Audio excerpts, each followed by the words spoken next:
Hi, welcome back to Aunt Susie's Kitchen. Today we're going to make a dish that my family probably requests more than anything, and that is farfalle pasta with bacon and cabbage, and of course a little bit of onion. How can you go wrong with those ingredients? So let's just go over what we have here. I have 1 pound of bow tie pasta, also known as farfalle. I have 4 ounces of unsalted butter, cubed, a little bit of salt.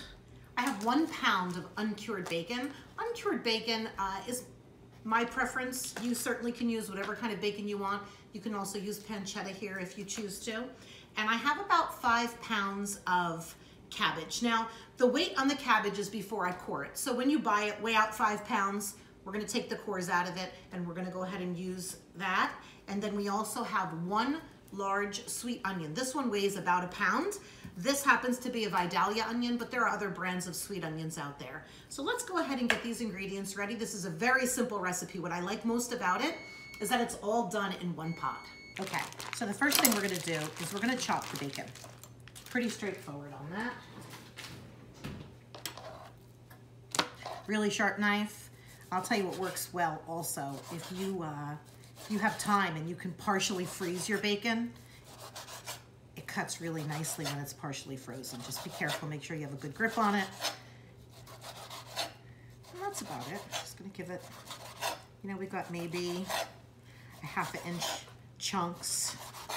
We don't want it too small because we don't want it to disintegrate, but we do want it big enough so that when it renders down, you still have a nice piece of bacon.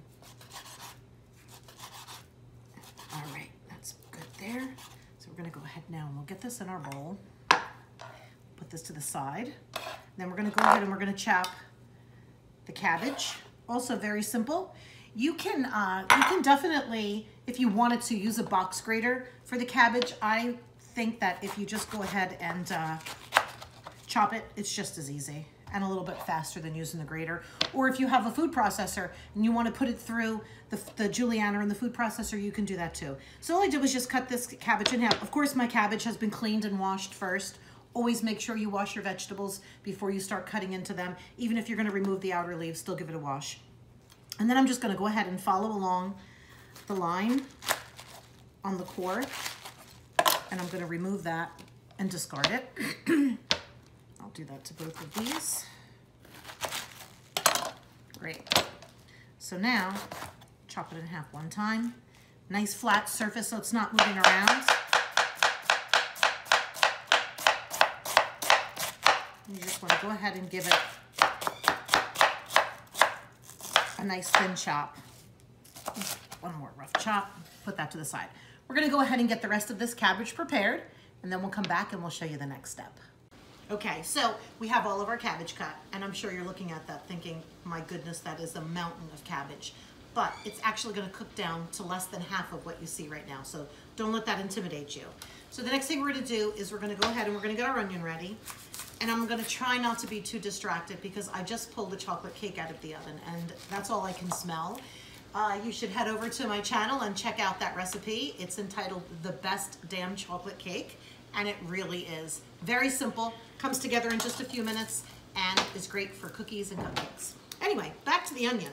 So, cut the onion in half, and we're gonna go ahead now and we're gonna dice the onion probably about the same size as the bacon because we want those pieces to be comparable in size when we cook them.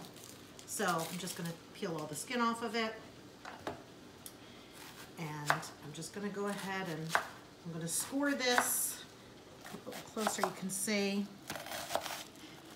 And probably score this in 1/4 inch pieces. I'm just gonna cut it down. Good thing about onion is it's very forgiving. If I need to go ahead and give it another rough chop, I can do that. So these are pretty good sizes. And like I said, just like the bacon, when I cook the onion, it's going to cook down and become a little bit smaller. So don't chop it too finely. You don't want it to get lost in the recipe. You definitely want to be able to, see it and taste it throughout the entire recipe. So I'm going to just go ahead and move this over into this bowl. Try not to make too much of a mess in doing so.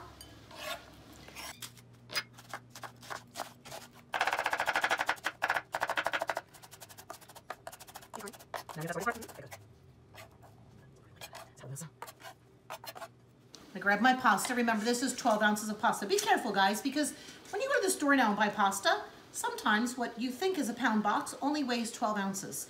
And that's what happened to me. So this is actually an entire 12-ounce box plus the balance from another box to go ahead and make up the rest of this. So you want to grab another 4 ounces, which is a third of another 12-ounce box. So let's head over to the stove. I want to talk really quick about pasta.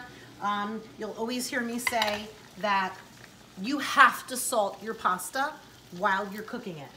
You cannot salt your pasta properly after it's been cooked. You can try, you'll find it'll take much more salt and you'll wind up with a salty food as opposed to flavorful pasta. So, to this pot, I know you think I'm crazy, I'm going to add an entire 1/4 cup of salt. Seems like a lot, it's really not. What's gonna happen now as this pasta cooks is it's going to absorb the salted water and all of that flavor is going to get into the pasta and it's going to season it perfectly throughout. So we'll give this a quick stir and we'll come back in about 8 to 10 minutes. We don't want to overcook it. We definitely want it just till the point of al dente. But like I said, this is a one pot recipe. We're going to start doing the bacon over here in a minute. By then the pasta will be done and you're going to see how quickly it all comes together. Okay, so while the pasta's cooking, we have a heavy bottom pan, thick gauge. You don't want anything that's gonna burn very easily because we're gonna saute this bacon for, about 10 to 12 minutes until we render out all the fat. You want the pan nice and hot when the bacon goes in, and you just wanna spread it out. And like I said, it's gonna take about 10 or 12 minutes. All the fat's going to start to render. The bacon is going to crisp up. That's what we're looking for. And then we're going to go ahead and we're going to take the crispy bacon out and put it to the side, and we're going to cook the onions in the bacon fat. Yes, we're going to cook the onions in the bacon fat. This is not a low-calorie deal. If you're watching your waistline, you definitely could do a few substitutions here. You can take the bacon fat out at the end. You can simmer the onions in a little bit of chicken stock. Probably won't be as flavorful, but you definitely can go ahead and make those changes to fit your needs. Okay, so it's been about 12, 13 minutes. Bacon's really nice and crispy. So we're gonna go ahead and I'm gonna use a slotted spoon because like I said, I wanna leave behind all of that delicious bacon grease because there's a lot of flavor in it. Okay.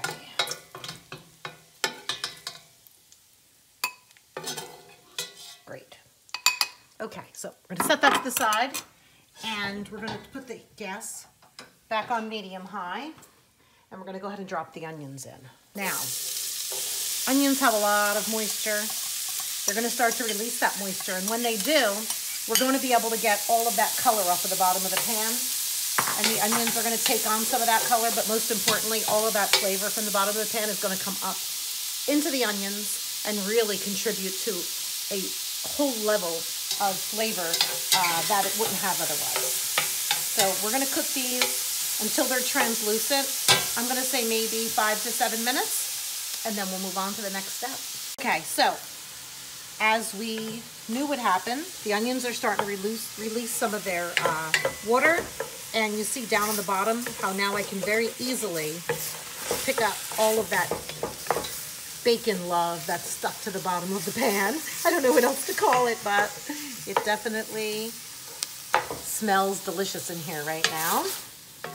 And those onions are looking good. We're gonna give them another minute or so and let them finish becoming a little more translucent, a little more cooked. Once that happens, I actually turn the gas up now a little bit higher, you'll see, and you hear a little more activity. You know, when you're cooking, listen to your pan, listen to your food. It gives you sometimes a better indication of what's going on than a visual. That sound tells me that there's still moisture in the pan and there's still moisture from the onions. When that sound starts to reduce, I want to keep an eye on the heat because the last thing I want to do is burn it. Because without the moisture, you definitely run the risk of burning it. Okay, that actually looks really good now. I think what we're going to do is we're going to go ahead and get the cabbage. Now, like I said before, I know it looks like a lot of cabbage, but I promise you it isn't as much as it looks like, because it's going to cook down about half of what you see here. Now, if you have a pot that's not maybe this big, you can do the cabbage in 2 parts.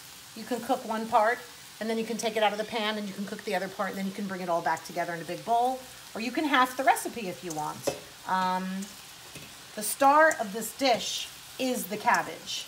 So don't let the fact that we only used 1 pound of pasta, you know, deceive you, because there's going to be a lot of food here. You're probably going to have enough. If you have just this for a dish, you'll be able to feed at least 6 people. And I know normally a pound of pasta will not feed 6 people, not in my house anyway. We're going to go ahead and we're going to add a little bit of salt. The salt is also going to help the cabbage release some of its moisture. I'm going to say that was probably about 2 teaspoons. And I'm going to go ahead again. I'm listening because I hear the moisture on the bottom of the pan. And I want to be very careful that I don't allow this to start browning too much on the bottom. I want a little bit of color, but I don't want it to burn. I have a lid for this pan. I'm going to put the lid on it because it's going to start to steam. I'm going to let this sit. I'm going to try not to open the lid and check it for at least 5 minutes, and then we're going to come back and I'm going to show you what it looks like. Okay, so it's been about 7 minutes. Go ahead and check it. See how it's already cooked down? And so what we're looking for now is just to go ahead and move it around. We're going to grab that butter. It's got beautiful color on the bottom. I don't know if you can see this here. See down on the bottom? It's got beautiful color. We're going to go ahead now and we're going to add that butter. I know, you're like, oh my God, all that butter. Really? It's not a lot of butter. It's going to have nice moisture, give it a nice flavor. And then when the cabbage is done cooking, it's really as simple now as just putting everything together. And I'm going to say that this cabbage is going to need maybe another 10 minutes to finish cooking and get nice and soft and pick up some of the beautiful colors from the bottom. You definitely don't want to cook the cabbage until the point where it starts to disintegrate. We're looking to maintain the pieces. They'll have the slightest bit of texture to them. That's it. This is that simple. Go ahead and put the lid back on, give it another 5 minutes, and then we'll be back. Okay, so we're back. Just about all of the liquid has evaporated. That's what we're looking for. This isn't a wet pasta. It's more on the dry side. So there's no more juice or liquid in the bottom of the pan. We're ready to put it together. We've got that pasta that we cooked before. I'm just gonna go ahead and bring that in. Sometimes from sitting gets a little sticky. That's all right. Scrape it out, you're fine. Give it a stir. Oh man, it smells so good in here right now. I can't even tell you how good it smells. Stir all of that through.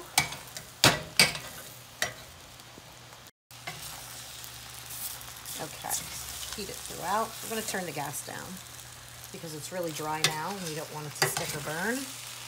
And then the last part, which is, in my opinion, the best part, is we're going to add the bacon.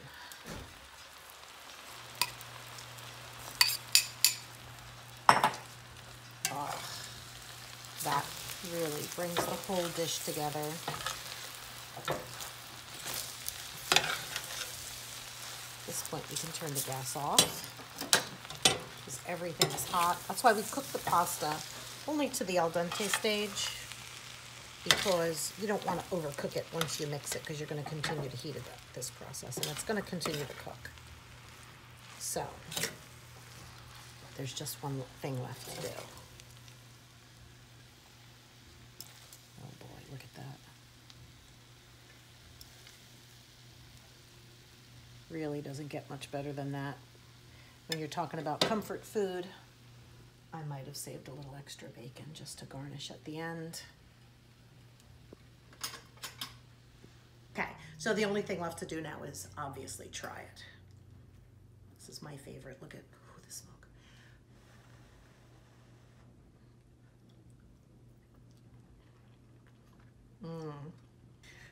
Really delicious. You definitely want to give this dish a try. All of those flavors come together at the end.